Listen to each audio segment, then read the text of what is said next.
Assalamualaikum warahmatullahi wabarakatuh. Selamat siang anak-anak. Bagaimana kabar kalian?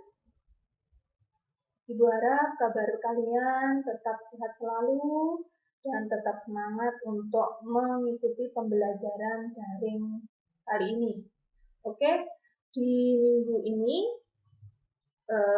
yaitu Ibu akan memberikan materi, di mana materi PKK ini adalah materi atau bab terakhir dari materi PKK semester 2 kelas 11. Di sini Ibu akan jelaskan mengenai produksi massal. Nah, dalam produksi massal di sini, Ibu nanti akan memberikan 4 poin yang akan Ibu jelaskan mengenai produksi massal. Yang pertama, menganalisis perencanaan produksi massal. Yang kedua, menentukan indikator keberhasilan tahapan produksi massal. Yang ketiga, menerapkan proses produksi massal. Dan yang keempat atau yang terakhir yaitu menentukan indikator keberhasilan tahapan produksi massal. Oke, langsung saja kita ke poin pertama. Nah, di sini di poin pertama itu ada menganalisis perencanaan produksi massal. Di bagian pertama ini, nanti Ibu akan menjelaskan 2 poin. Yang pertama mengenai pengertiannya, yang kedua itu ada 5 dimensi yang berhubungan dengan laba. Yang pertama mengenai pengertian perencanaan produk. Nah, untuk pengertian perencanaan produk di sini adalah proses menciptakan ide produk dan menindaklanjuti sampai produk diperkenalkan ke pasar.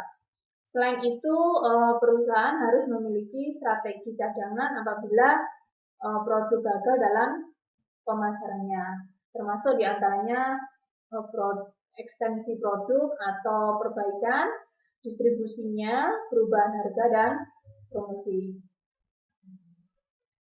Kemudian, yang kedua, ada 5 dimensi spesifik yang berhubungan dengan laba dan biasa digunakan untuk menilai kinerja usaha pengembangan produk, yaitu ada 5, nanti akan Ibu jelaskan di slide berikutnya. Nah, ini 5 dimensi spesifik dalam kinerja usaha. Di sini ada 5 poin. Yang pertama mengenai kualitas produk. Untuk kualitas produk itu maksudnya adalah seberapa baik produk yang dihasilkan dari upaya pengembangan dan dapat memuaskan kebutuhan pelanggan. Nah, kualitas produk ini pada akhirnya akan mempengaruhi pangsa pasar dan menentukan harga yang ingin dibayar oleh pelanggan. Kemudian yang kedua ada biaya produk. Untuk biaya ini untuk modal peralatan dan alat bantu serta biaya produksi setiap unit. Jadi biaya ini disebut manufaktur dari produk. Biaya produk itu menentukan berapa besar laba yang dihasilkan oleh perusahaan pada volume penjualan dan harga penjualan tertentu. Kemudian yang ketiga, ini ada waktu pengembangan produk. Untuk waktu pengembangan produk di sini akan menentukan kemampuan perusahaan dalam berkompetisi, menunjukkan daya tangkap perusahaan terhadap perubahan teknologi, dan pada akhirnya akan menentukan kecepatan perusahaan untuk menerima pengembalian ekonomis dari usaha yang dilakukan tim pengembang. Kemudian yang keempat ada biaya pengembangan. Biaya pengembangan biasanya merupakan salah satu komponen yang penting dari investasi yang dibutuhkan untuk mencapai profit atau keuntungan. Dan yang terakhir ada kapabilitas pengembangan. Kapabilitas pengembangan di sini merupakan aset yang dapat digunakan oleh perusahaan untuk mengembangkan produk dengan lebih efektif dan ekonomis di masa yang akan datang. Oke, selanjutnya di sini ada langkah perencanaan produk. Di sini ada 2 langkah dalam perencanaan produk atau produksi. Yang pertama di sini ada mencari gagasan, di mana mencari gagasan di sini adalah tahapan dalam mencari gagasan baru dalam rangka pengembangan produk. Sedangkan yang kedua ada seleksi produk, maksudnya yaitu tahapan untuk memilih gagasan yang masuk atau yang terbaik berkaitan dengan pengembangan produk, sehingga gagasan yang dimanfaatkan adalah gagasan-gagasan yang tidak akan mengakibatkan perusahaan itu mengalami kerugian. Oke, selanjutnya di sini ada tahap-tahap penetapan skala produksi. Ada tahap-tahap penetapan skala produksi. Di sini ada 4 tahap. Yang pertama ada routing. Routing di sini yaitu tahap menetapkan dan menentukan urutan-urutan proses produksi dari bahan baku sampai menjadi barang jadi. Termasuk di dalam tahap ini adalah penyusunan alat-alat atau fasilitas yang diperlukan dalam proses produksi. Kemudian yang kedua ada scheduling. Scheduling yaitu tahap menetapkan dan menentukan jadwal kegiatan operasi proses produksi sebagai satu kesatuan dari keseluruhan kegiatan produksi. Dan yang ketiga di sini ada dispatching. Dispatching di sini adalah tahap menetapkan dan menentukan proses pemberian perintah untuk mulai melakukan kegiatan proses produksi sesuai dengan poin pertama dan poin kedua, sesuai dengan routing dan scheduling. Kemudian yang terakhir di sini ada follow up. Follow up di sini yaitu tahap menetapkan dan menentukan berbagai kegiatan agar tidak terjadi penundaan dan mengkoordinasi seluruh perencanaan kegiatan proses produksi. Oke, berikutnya di sini ada pola kebijakan produksi. Nah, di sini ada 3 pola dalam pola kebijakan produksi. Yang pertama ada pola produksi konstan. Nah, untuk pola produksi konstan itu yaitu distribusi produk dari tahunan ke bulanan yang relatif sama besar setiap bulannya. Kemudian yang kedua ada pola produksi bergelombang. Ini maksudnya yaitu distribusi produk tahunan ke bulanan dengan jumlah produksi dari bulan ke bulan tidak sama. Nah, istilahnya tidak sama besarnya, tergantung pada besar kecilnya penjualan. Yang ketiga, di sini ada pola produksi moderat, yaitu distribusi produk tahunan ke bulanan dengan jumlah produksi dan persediaan yang berubah-ubah bergantung pada naik turunnya penjualan. Itu mengenai pola kebijakan produksi. Kemudian yang poin kedua di sini ada menentukan indikator keberhasilan tahapan produksi massal. Di sini ada keberhasilan tahapan produksi massal dan kriteria keberhasilan. Untuk keberhasilan tahapan produksi massal, di sini seorang wirausaha di dalam menekuni usahanya bertujuan untuk meraih keberhasilan. Dan untuk kriteria keberhasilan di sini nanti diartikan sebagai keberhasilan identik dengan pendapatan. Jadi keberhasilan itu identik dengan pendapatan. Dengan begitu, pendapatan merupakan salah satu kriteria bagi kegiatan usaha, yaitu dapat dipergunakan untuk menilai keberhasilan usaha atau dapat dikatakan keberhasilan usaha itu adalah suatu kenyataan persesuaian antara rencana dengan proses pelaksanaannya dan hasilnya harus sesuai dengan apa yang dicapai. Nah, di sini ada kriteria penting sebagai indikator keberhasilan usaha. Di sini ada kemampuan menyesuaikan diri, ada lagi produktivitas, ada lagi kepuasan kerja, ada lagi kemampuan mendapatkan laba dan pencarian sumber daya. Kemudian di sini ada kriteria keberhasilan. Dalam kriteria keberhasilan di sini nanti ada 4 poin. Yang pertama, karakteristik berpikir pada tindakan kewirausahaan. Yang kedua, hal-hal yang membuat usaha atau bisnis meraih kesuksesan atau keberhasilan. Yang ketiga, ada indikator keberhasilan usaha. Dan yang keempat ada indikator keberhasilan untuk menentukan keberhasilan suatu usaha.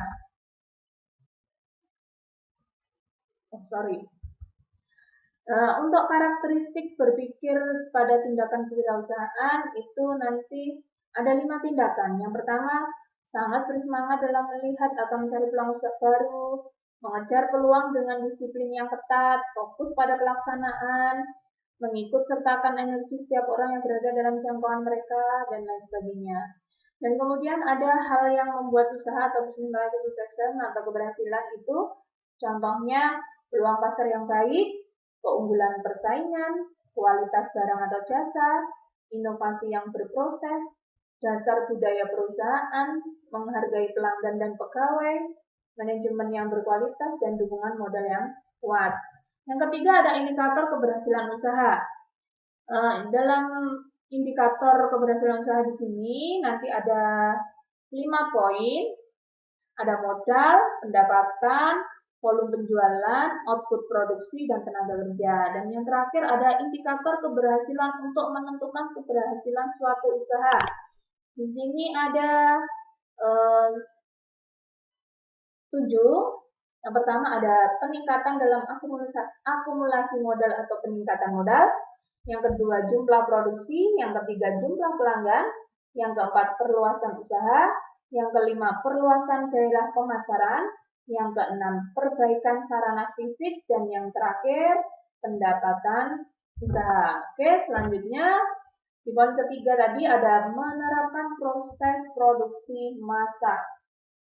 Nah, dalam penerapan proses produksi massal nanti akan Ibu jelaskan. Di sini ada pengertian perencanaan produksi massal. Perencanaan produksi massal di sini adalah proses menciptakan ide produk dan menindaklanjuti sampai produk diperkenalkan ke pasar. Kemudian yang kedua, pengertian produksi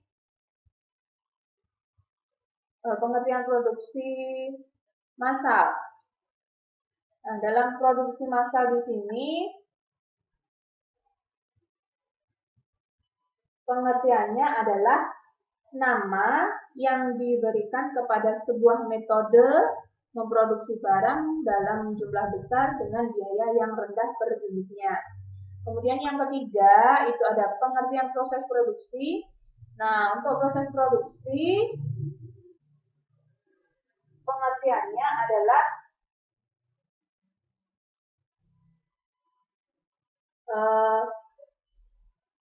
suatu produksi terdiri atas bangunan, peralatan, ada perkakas. Nah, di sini adalah contoh proses produksinya. Jadi, untuk proses produksi di sini membutuhkan persiapan produksi dan memerlukan kegiatan-kegiatan seperti perencanaan, urutan-urutan proses produksi, dan sebagainya. Kemudian yang keempat ada jenis proses produksi. Untuk jenis proses produksi ada 2, yaitu membuat barang atau produk dengan menggunakan mesin serta peralatan. Sedangkan yang kedua membuat sarana produksi atau sistem produksi itu sendiri. Yang terakhir ada proses persiapan produksi. Dalam proses persiapan produksi itu memerlukan 6 urutan. Yang pertama mengenai penjadwalan waktunya, kapan dilaksanakan, terus pemilihan peralatan, apa saja yang dibutuhkan alatnya. Yang ketiga pengerjaan dengan perkakas, dan yang keempat mobilisasi personalia, yang kelima pembelian material, dan yang keenam pembagian pekerjaan. Oke, berikutnya di sini ada menentukan indikator keberhasilan tahapan produksi massal. Untuk pengertian perakitan, untuk pengertian perakitan di sini adalah suatu proses penyusunan dan penyatuan beberapa bagian komponen menjadi suatu alat atau mesin yang mempunyai fungsi tertentu. Dan kemudian ada metode perakitan. Nah, untuk metode perakitan di sini dalam produksi massal itu proses perakitan dapat dilakukan dengan cara otomatis. Misalnya proses pengikatan, penggilingan, pengelasan, dan lain sebagainya. Kemudian untuk macam dan jenis perakitan, untuk macam dan jenis perakitan di sini ada dua, ada perakitan manual dan juga perakitan otomatis. Nanti akan Ibu jelaskan di slide berikutnya. Nah, ini untuk metode perakitan tadi itu ada tiga. Yang pertama metode perakitan yang dapat ditukar-tukar, di mana pada metode ini bagian-bagian yang akan dirakit dapat ditukarkan satu sama lainnya, karena bagian tersebut dibuat oleh suatu pabrik secara massal dan sudah distandarkan baik menurut ISO, DIN, CIL, dan lain sebagainya. Kemudian yang kedua, perakitan dengan pemilihan. Pada perakitan dengan metode pemilihan ini, komponen-komponennya juga dihasilkan dengan produksi massal yang pengukuran-pengukurannya tersendiri menurut batasan-batasan individual. Kemudian yang ketiga ada perakitan secara individual, itu maksudnya dalam pengerjaannya tidak dapat kita pisahkan antara pasangan satu dengan pasangannya, karena dalam pengerjaannya harus berurutan tergantung bagian yang sebelumnya. Oke, kemudian di sini ada macam perakitan.